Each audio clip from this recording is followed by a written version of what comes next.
As the prophet of esports, I rely on trustworthy and meaningful data every day. Data from our research partner YouGov offers the most complete view of esports fans and gamers in the world, providing context to who they are, what they think, the brands they buy, and things they do. YouGov's connected insights and research services inform strategy at every level. If you're a team, a brand, agency, or rights holder, you should be talking with YouGov. Their partners measure and maximize ROI and are telling compelling stories with data. Visit yougov.com/gaming-esports to learn more.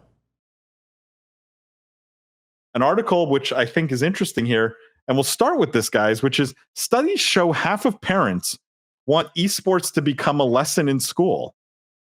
And the article, I don't know who did this study specifically. Oh, no, sorry. It was a UK study commissioned by Dell.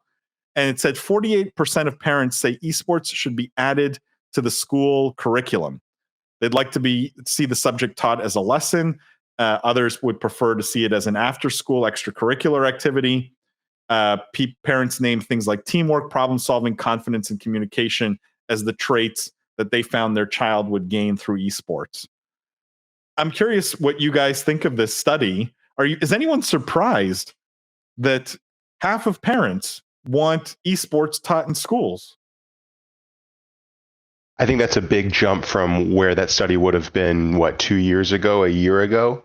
I'm not surprised that esports is becoming an increasing demand in schools. I'm surprised at that number because that's awesome. It's massive, and as an educator, as many of us are, here and in the industry in general, one of the hurdles I always come across when I share what I do with people that are not familiar with the industry is that hurdle where people talk about violent video games, impressionable youth, kids that don't know how to manage their time, and they don't see the studies and the application, such as what you just shared, where it shows actually higher GPAs, people coming out of their shell, more involvement and cooperation and just that camaraderie.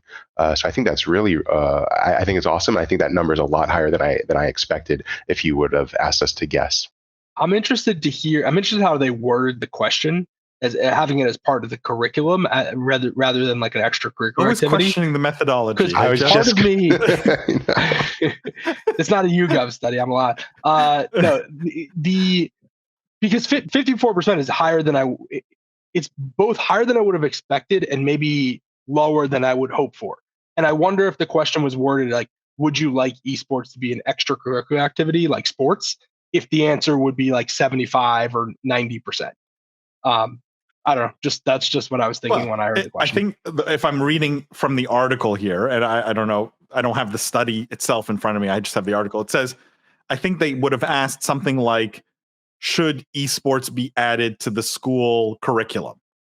And when asking that, they had 48% say yes.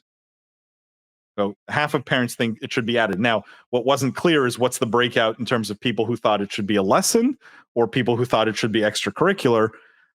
I mean, does it really matter, first of all? No, I just think the answer would have been higher. People thought it was like, hey, it's like a sport, after school sport versus like what my kids are going to be like taking a course on esports. Maybe you get a little bit more like negative, attitude where it's like, hey, if someone said a question like, hey, should we teach a class on football in school? Like, I don't know. A lot of parents would be like, well, why? But if it's like, hey, should we have a football team? Most would be like, yes. That's what I meant. Heather says Danny Martin is the bomb. Heather, he was great. I hope I would love your feedback on the episode, but he really was good.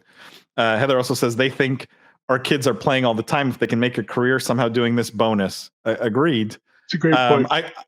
I want to know if is there a future where kid comes home and the parents like, make sure you play your Call of Duty before you go read those books. Like, is there, Lindsay, you're going to be that parent?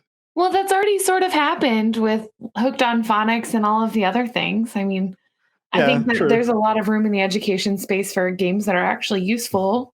Maybe not Call of Duty, but some other ones. Well, I also think that...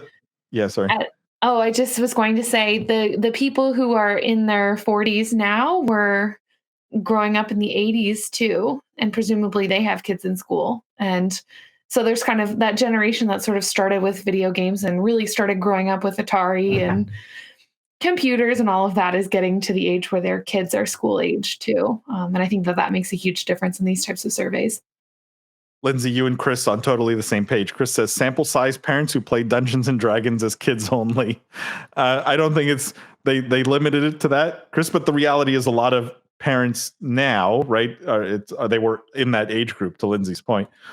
Tom says, I wonder if the respondents think there's a difference between gaming and esports. That's a great point.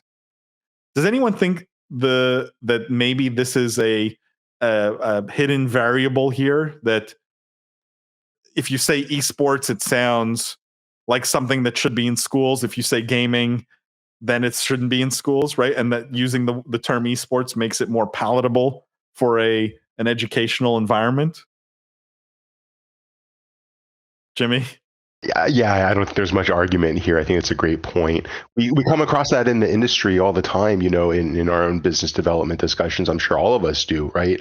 Because 2-3 years ago, even if you're talking with a sophisticated working professional in the gaming industry, if you said esports, sometimes that term was just blurred with gaming at large. And now, we always have to make that distinction at whether, what vertical we're talking about or what niche we're speaking of. So I think Tom makes a great point. I don't think you'd find many people that would disagree with him.